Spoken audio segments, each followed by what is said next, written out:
I've missed quite a few things when I was in active duty. Family, friends, food. Sitting around the table with family, having a meal means everything.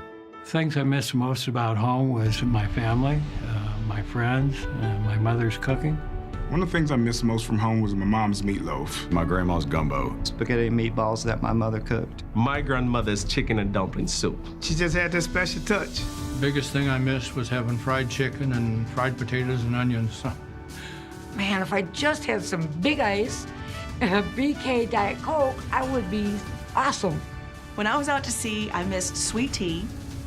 I missed fried chicken. Collard greens and cornbread. Fried pork chops, fried potatoes. Don't forget the biscuits. Can't forget the biscuits. My mom's lasagna reminds me of being at home. There's something about just being able to sit down at a table and have dinner with your family.